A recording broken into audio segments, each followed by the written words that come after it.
Si vous repoussez votre première vidéo depuis des semaines, voire des mois, parce que vous voulez qu'elle soit parfaite, je vais vous partager une méthode qui va vous permettre de sortir votre vidéo en 3 jours. Et ça marche, ces conseils ont aidé Karine à publier sa première vidéo qui a fait 22 000 vues. Donc si vous voulez arrêter de tourner en rond et enfin lancer votre chaîne avec une première vidéo stratégique, restez jusqu'à la fin, je vous montre comment faire. Le premier conseil va vous permettre de faire des milliers de vues dès votre première vidéo. Le deuxième conseil est une stratégie pour inviter l'algorithme à pousser votre vidéo. Et le troisième conseil va vous permettre de sortir plus rapidement votre vidéo. Je suis Émilie, journaliste devenue entrepreneur. J'accompagne les écoles en ligne à trouver plus d'élèves grâce à YouTube. Sur cette chaîne, vous trouverez énormément de conseils pour développer votre chaîne, mais aussi pour trouver des clients. Si vous voulez des conseils plus poussés, j'ai créé un guide YouTube offert où vous trouverez des conseils pour savoir quel type de vidéos sont poussées par l'algorithme et les vidéos qui vous permettront d'attirer naturellement des personnes qui veulent travailler avec vous. Vous pouvez le retrouver gratuitement dans la description.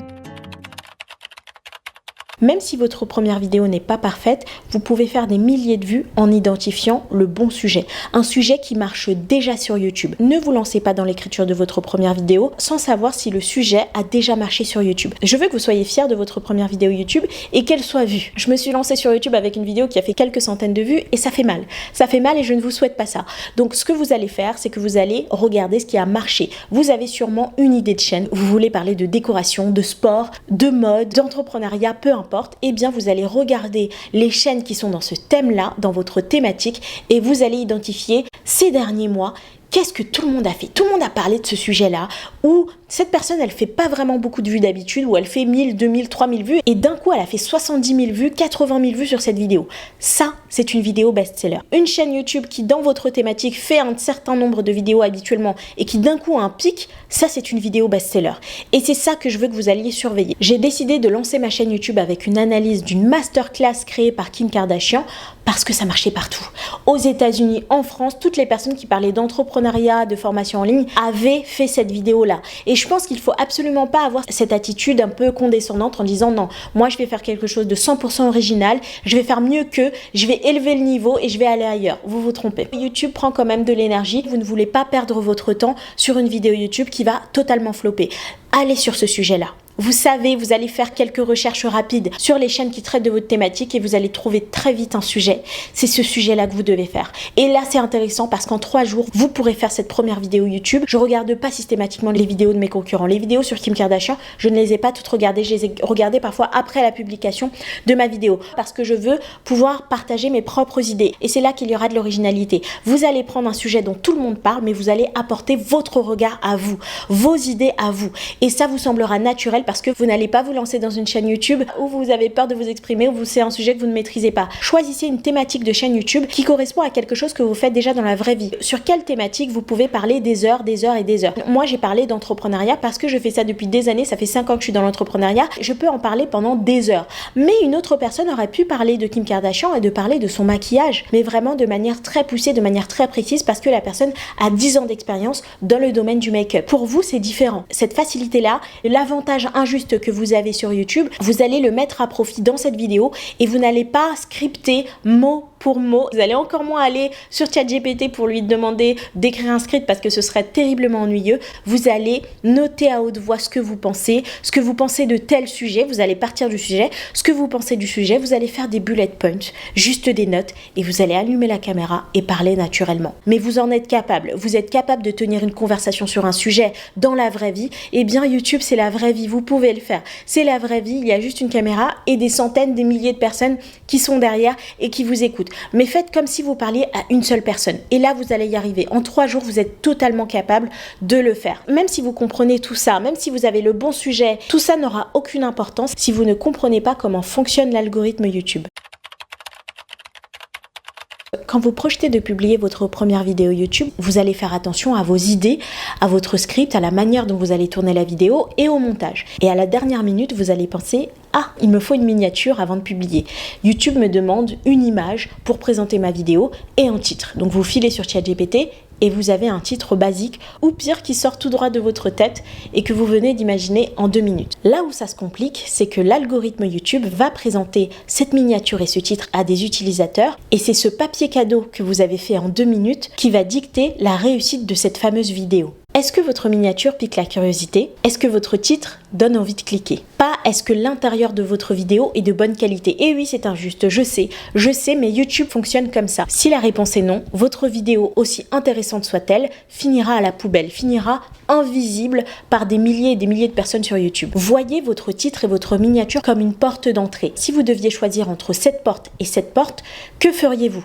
Et vous n'avez pas accès à l'intérieur de la maison. Sur quelle porte allez-vous vous diriger? Eh bien, sur YouTube, c'est exactement la même chose. C'est pour ça que vous voyez parfois des vidéos médiocres qui font des centaines de milliers de vues, mais ce sont des personnes qui ont mis du temps sur le bon critère qui est le titre et la miniature. C'est pourquoi dernièrement, j'ai pris du temps sur comment vous pouvez appliquer concrètement ce conseil. Je veux que vous fassiez un exercice très simple pour votre prochaine vidéo. Ne tournez pas avant d'avoir votre titre et votre miniature.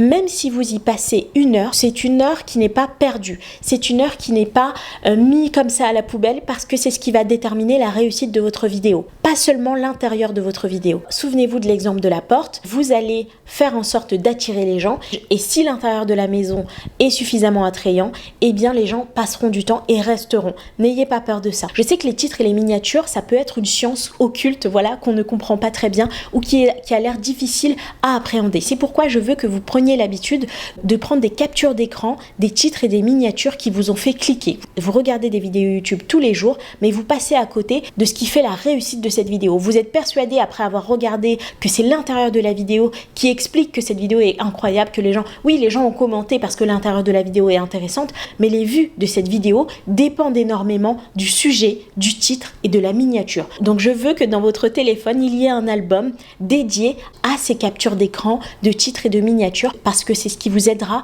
à créer le catalogue dont je vous ai parlé. Et toutes ces miniatures-là, vous allez les adapter à la thématique de votre chaîne YouTube. La plupart du temps, on a une obsession pour sa première vidéo. On la travaille pendant 1 mois, on réfléchit au script, à ce qu'on va dire à l'intérieur et comment on va la monter, pourquoi pas. Et au moment où on la publie, on s'attend à des vues, on s'attend à des commentaires. Étant donné que c'est un événement pour vous, c'est censé être un événement pour nous. Et ce sera pas le cas. Ce sera pas le cas, je le sais parce que j'ai publié ma première vidéo sur une ancienne chaîne et c'est vrai que je m'attendais à minimum 5000 vues. Mais c'était une histoire d'ego, tout simplement d'ego parce que il y avait aucune raison, j'avais rien mis en place pour que ma vidéo soit poussée par l'algorithme YouTube. Je m'étais même pas préparée à ça. J'étais persuadée que ça allait marcher. Finalement, j'ai fait 500 vues et pourtant j'avais publié ma vidéo partout sur les groupes Facebook, sur LinkedIn, par mail. Enfin vraiment, j'avais envahi l'espace de ma vidéo YouTube et j'étais persuadée que c'est ce qui allait pousser ma vidéo. Mais ça n'a pas été le cas. Ma vidéo a fait 500 vues et j'étais extrêmement déçue. C'était vraiment un sentiment presque humiliant. Oui, humiliant parce que j'avais passé beaucoup de temps dessus pour très peu de résultats. Et je pense que c'est ce qui vous fait peur avec votre première vidéo. Vous avez peur qu'elle ne soit pas assez bien. Je vais vous dire quelque chose qui va vous surprendre, mais l'erreur de débutant que j'ai commis, c'est clairement d'avoir pensé ma chaîne YouTube vidéo par vidéo. Arrêtez de penser incessamment à votre vidéo parce qu'il faut que vous créiez un catalogue. Je ne veux pas que vous tourniez de vidéos sans savoir quelles seront les suivantes. Vous allez imaginer un catalogue de vidéos. Pourquoi? Parce que une chaîne YouTube ne se démarre pas avec une vidéo, elle se démarre avec une série de vidéos. C'est vraiment très important parce que plus vous allez publier des vidéos qui se ressemblent, plus vous allez anticiper l'expérience d'un utilisateur sur votre chaîne YouTube, plus vous allez cumuler d'abonnés et de vues. Je vous donne un exemple. Sur cette chaîne YouTube, ma première vidéo était une analyse business de Kim Kardashian. Et, cette vidéo a fait 3500 vues et tous les jours, j'ai des nouvelles vues encore et encore et encore de cette vidéo qui a été publiée il y a plusieurs mois. La seconde vidéo qui a le mieux marché sur ma chaîne est une vidéo sur la mère de Kim Kardashian, Kris Jenner. Comment est-ce possible? Parce que les personnes qui arrivent sur une chaîne YouTube regardent rarement une seule vidéo. Lorsque vous allez publier votre première vidéo, c'est vraiment très important que vous enchaîniez très vite sur la deuxième. Ne passez pas 1000 ans à vous dire ok, j'ai eu tant de vues, j'ai eu tant de commentaires, oui vous allez regarder ça, oui c'est important, mais il faut que vous passiez à la vidéo suivante parce que l'algorithme peut pousser aussi votre vidéo sur les jours qui vont suivre. Donc la semaine suivante, vous allez poster une vidéo qui sera similaire à celle que vous avez postée en premier lieu. Et c'est pour ça que je vais vous demander de faire un exercice très important, c'est de préparer un catalogue de 7 vidéos. Par là, je veux dire que vous devez savoir quels seront les sujets de vos 7 prochaines vidéos. Ne pensez pas obsessionnellement à une seule vidéo. Sur ma chaîne précédente avec 16 000 abonnés, il y avait des vidéos qui démarraient très mal, mais sur le long terme, j'avais une vidéo qui marchait et je renvoyais vers cette vidéo qui avait un peu moins marché. Mais YouTube, c'est une aventure. Tout ne va pas se faire au bout de la première vidéo. Vous n'allez pas être jugé uniquement sur votre première vidéo, mais sur votre catalogue. Et ça, c'est vraiment très important. Je reçois des messages régulièrement sur Instagram. Là, je suis en train de regarder toutes tes vidéos. J'ai regardé toute la série sur ce sujet-là. Les gens pensent en termes de série et pas en termes de vidéos. On va parler un peu plus tard dans la vidéo des sujets que vous allez devoir choisir. Mais au niveau des types de vidéos, faites en sorte un maximum que vos vidéos se ressemblent. Et pour les personnes qui sont dans l'entrepreneuriat, il faudra faire attention. Oui, il est vrai que les vidéos qui m'ont apporté beaucoup de vues sont des analyses d'entrepreneurs, mais les vidéos qui vont m'apporter des clientes, ce sont les vidéos plus nichées où je fais 300 vues, mais où je fais des analyses poussées qui concernent mon client cible, qui sont les écoles en ligne qui veulent décoller sur YouTube. Donc, en fonction de votre objectif, il faudra faire attention à ça. Mais pour votre première vidéo, je pense qu'il faut y aller, aller viser les vues. Très important, si vous avez du mal à publier votre première vidéo, vous avez sans doute un problème de procrastination ou de perfectionnisme. Moi, j'ai vécu ça pendant longtemps. Je sais exactement ce que c'est. Ce que je vous conseille, c'est d'associer votre première vidéo, la publication de votre première vidéo à une date officielle. Et cette date, je ne pense pas qu'elle devra être secrète. Je veux que vous le disiez à quelqu'un, que vous l'affichiez quelque part.